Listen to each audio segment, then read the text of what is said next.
अस्सलाम वालेकुम नाज़रीन, मैं हूं इसरार खान और आप देख रहे हैं हमारा यूट्यूब चैनल। नाज़रीन, आज हम बात करेंगे अपने आज के व्लॉग में 27वीं आइनी तरमीम के हवाले से, जिसका बाकायदा मुसव्वदा तैयार हो गया है और वफाकी काबीना से इसकी मंजूरी के बाद ऐवान बाला में इसे पेश किया जाएगा, जिसके बाद ये तरमीम मंजूर होकर इस पर अमल दरामद शुरू हो जाएगा।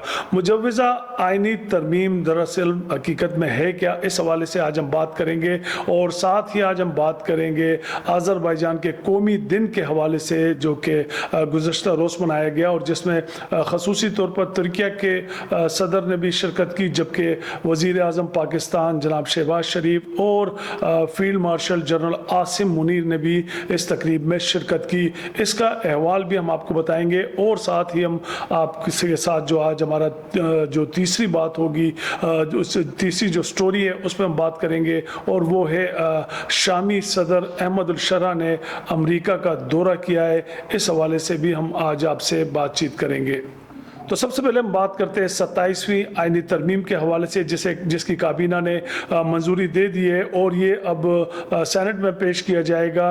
तो मुजव्वज़ा जो आइनी जो तरामीम है उस हवाले से हम आपको बता दें, इसके अहम तरीन जो नुकात है और उसके मुताबिक फील्ड मार्शल का ओहदा ताहयात होगा, army chief of defence forces होंगे, जबकि chairman joint chief of staff committee का ओहदा ख़त्म कर दिया जाएगा। Field marshal of air force और एडमिरल ऑफ फ्लीट का रैंक हासिल करने वाले ताहयात यूनिफॉर्म में रहेंगे। रैंक और मराहत उनको ताहयात रहेगी। सदर की तरह अदालती इस्तिस्ना भी इन शख्सियात को हासिल होगा। कमांड की मुद्दत पूरे होने पर वफाकी हुकूमत इन्हें रियासत के मुफाद में कोई अहम जिम्मेदारी सौंप सकती है।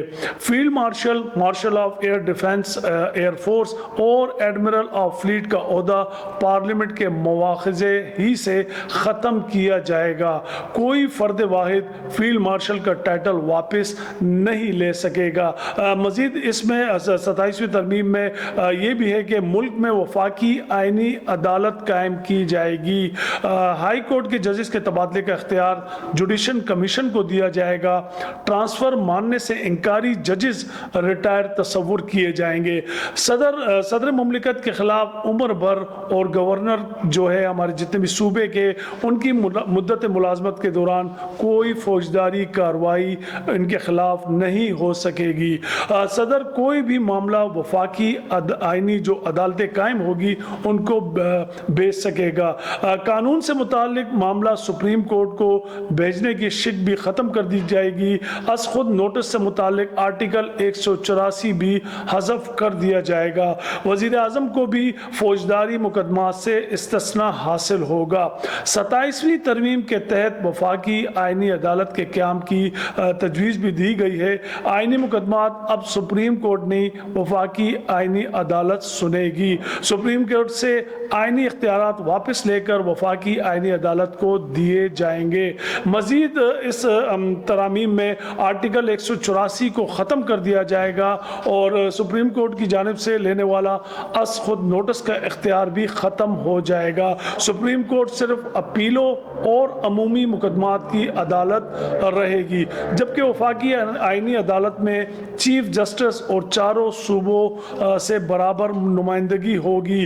जजों की रिटायरमेंट की उम्र 68 साल कर दी जाएगी, जबकि 27वीं आइनी तरमीम के ज़रिए जजों की तकर्रुरी का जो तरीक़ाकार है वो भी बदला जाएगा। जुडिशल कमीशन में वफाकी आइनी अदालत और सुप्रीम कोर्ट के चीफ जस्टिस दोनों शामिल होंगे, जबकि तकर्रुरी में वज़ीर आज़म और सदर को कुलीदी किरदार हासिल होगा। पार्लियामेंट को आइनी अदालत के जजों की तादाद तय करने का इख्तियार भी मिलेगा। ये तो जो इस आइनी तरमीम के चीदा नुकात थे जो हमने आपको बताएं। मज़ीद पार्लियामेंट से आइनी तरामीम की जो मंजूरी है, इसके लिए हुकूमत को 2/3 अराकीन کی حمایت حاصل ہوگی۔ اس وقت ہم موجودہ جو حکومت کی سینٹ میں کیا پوزیشن ہے اس حوالے سے آپ کو بتاتے چلے کہ سینٹ سے 64 اور قومی اسمبلی سے 224 اراکین کے ووٹ درکار ہوں گے اس آئینی ترامیم کے لیے۔ سینٹ میں اس وقت پیپلز پارٹی کے 26، نون لیگ کے 20، بلوچستان عوامی پارٹی کے 4، ایم کیو ایم کے 3، نیشنل پارٹی اور مسلم لیگ فے کا 1 سینئر اور 3 آزاد سینیٹر حکومتی بینچوں کا حصہ ہے۔ اپوزیشن بینچوں کی اگر ہم بات کریں تو اپوزیشن بینچوں پر بیٹھنے والے انوار الحق کاکڑ، اسد قاسم اور فیصل واؤڈا بھی اگر آئینی ترامیم کی حمایت میں ووٹ دے تب بھی حکومت کے کل ووٹ 61 ہوں گے۔ 26ویں آئینی ترمیم کو ووٹ دینے والی آزاد سینیٹر نسیم احسان اور اے این پی کے 3 سینیٹرز بھی اگر ترمیم کے حق میں ووٹ دیتے ہیں تو حکومت کو 27ویں آئینی ترمیم کی منظوری کے لیے 65 اراکین کی حمایت حاصل ہو جائے گی۔ سینٹ کے opposition بینچوں per P T I کے 14، جے یو آئی کے 7، پی ٹی آئی کے حمایت یافتہ 6 آزاد اور جبکہ ایم ڈبلیو ایم اور سنی اتحاد کونسل کا 1 سینیٹر شامل ہے۔ ایک نو منتخب سینیٹر جو کہ جلد حلف اٹھائیں گے جبکہ پی ٹی آئی کے مراد سعید نے ابھی تک حلف نہیں اٹھایا۔ اس طرح ممکنہ طور پر آئینی ترمیم کی مخالفت میں صرف 30 ووٹ ہوں گے۔ ناظرین اس کے بعد ہم بات کریں گے شامی صدر احمد الشرع جو کہ تاریخی سرکاری دورے پر امریکہ پہنچ گئے ہیں۔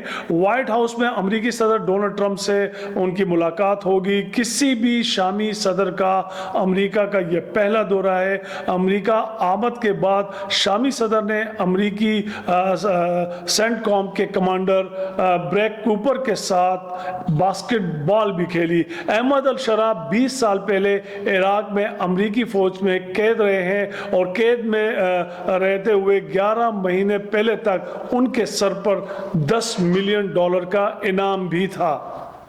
آذربائیجان میں گزشتہ روز کل قومی دن منایا گیا اور اس موقع پر ترکیہ کے صدر کے ساتھ ساتھ وزیر اعظم پاکستان شہباز شریف اور field marshal general Asim Munir نے بھی شرکت کی۔ اس موقع پر وزیر اعظم شہباز شریف نے کہا کہ مارکہ حق میں دنیا نے پاکستان کی جنگی صلاحیتیں دیکھی۔ کامیابیوں کا جشن مناتے ہوئے ہمیں مستقبل پر بھی نظر رکھنی ہے۔ آذربائیجان کے یوم فتح پر دارالحکومت باکو میں پریڈ سے خطاب میں وزیر اعظم نے بھارتی جارحیت کے دوران پاکستان کے ساتھ کھڑے ہونے پر آذربائیجان اور ترکیہ کا شکریہ ادا کیا اور آذربائیجان کے صدر الہام علی اوف نے کہا کہ مشکل وقت میں دوستوں نے جس طرح ساتھ دیا وہ اثاثہ ہے۔ تقریب میں فیلڈ مارشل عاصم منیر بھی شریک ہوئے۔ پریڈ میں پاکستانی فوج کے خصوصی دستے کی شرکت جبکہ پاکستانی ہیلی کاپٹر نے بھی ترکی اور آذربائیجان کے ساتھ مل کر فلائی پاسٹ میں حصہ لیا اور باکو کی فضائیں میں JF-17 اور F-16 جہازوں کی گن گرج نے ایک خوبصورت سما باندھ دیا۔ ناظرین آج ہم نے آپ کو جو 27ویں ترمیم کے حوالے سے اور دیگر جو کہ آذربائیجان کے قومی دن کے حوالے سے آپ کے ساتھ اپنی جو معلومات تھی وہ شیئر کی۔ کل دوبارہ آپ کی خدمت میں حاضر ہوں گے، جب تک کے لیے اللہ حافظ۔